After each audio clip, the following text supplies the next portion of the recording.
Alright everybody, what's going on? We're just going to do a quick little review here of a simple ladder diagram.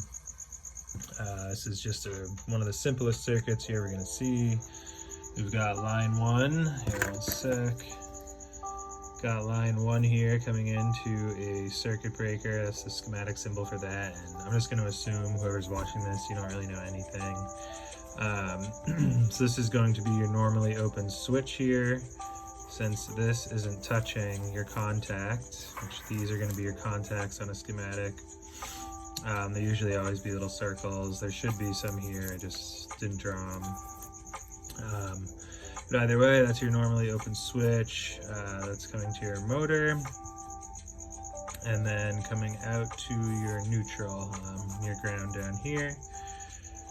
So this is really just going to show you how to break this down and kind of draw it in different forms and how you're going to see it if you're in school or whatever, or if you're just trying to learn. This is really going to help you break down more complicated circuits, and yeah, this is a good place to start. So I would recommend the first thing you're going to want to do is find each wire, because when you actually wire something like this up in real life, all these, these are actual wires here that you're going to have to connect yourself. So coming from the circuit breaker, that's usually up in a cabinet.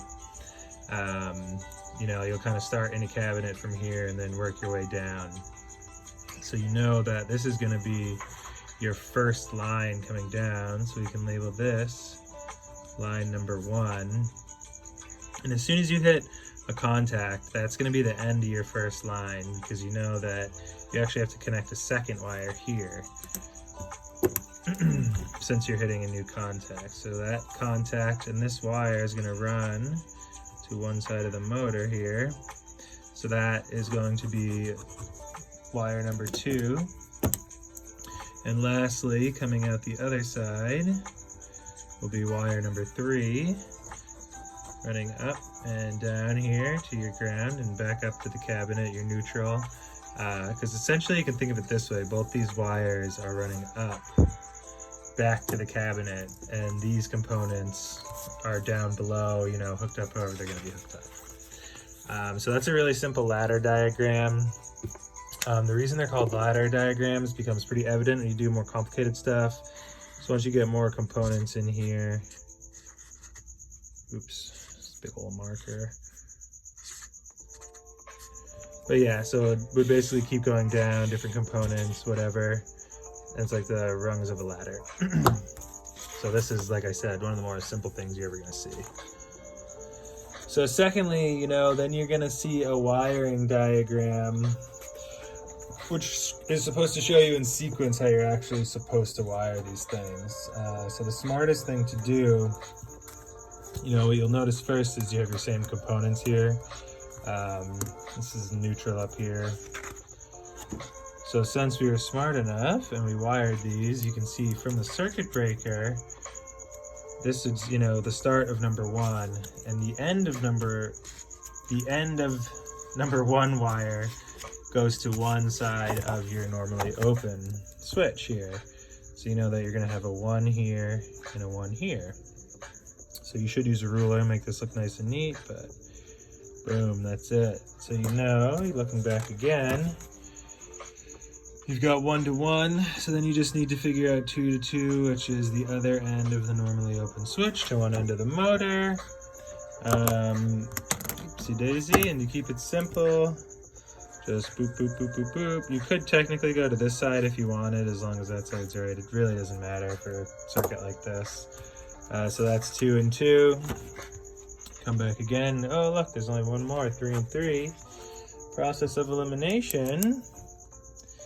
You've got yourself, boop, boop, boop, boop, boop. Number 3 here. 1, 2, 3. So then you just always want to double check, make sure that looks right. So yeah, that's really all there is to it as far as a wiring diagram. I'll get into some more complicated stuff, but this is something to at least kind of get you started, get your head wrapped around it. You won't always have to go further than this, but it is a good skill also to kind of know what this is going to look like on the wall. So right here, you know, you have your motor, wherever that's going to be, wherever your installation is. And it's good to know that, you know, this is going to be usually always fixed to a wall or something. This is your cabinet, but it's going to have, you know, imagine having a circuit breaker inside of there. And then down here is going to be your switch unit in there, but you could also have your contacts in there, your motor coil could be in there.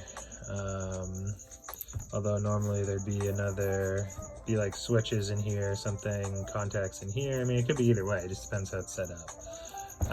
But it's good practice to kind of mark where your wires are actually going to go. So if you say to yourself, well, the motor's here, and you can see 2 wires coming off there, so you've got to know that you're going to have a wire number 3 and a wire number 2, because essentially this is going to be conduit. And there's going to be, there's rules about how much wire you can fit in a conduit, what types you can use in certain places. So you're going to end up having to know that and do the math and figure out the ampacity ratings and blah, blah, blah, other stuff. But to start, you know, you'll just know that you only have 2 wires coming through here. One sec. And then really all that leaves, you know that wire 1 has to run all the way up to the cabinet. Excuse me. So wire 1 has to run all the way up and down here, and your switch is in here, so you know that has to run through. Where is, looking for that there. And then you're also going to have your number 2 running through here, so that's attached to the switch there. So yeah, that's really just how you break that all down. Pretty simple stuff. Yeah, I'm going to try to keep this video short, so have a good one, and like and subscribe if you like it. I'm going to be doing some more electrical videos and some more complicated stuff as the weeks go by. Have a good one.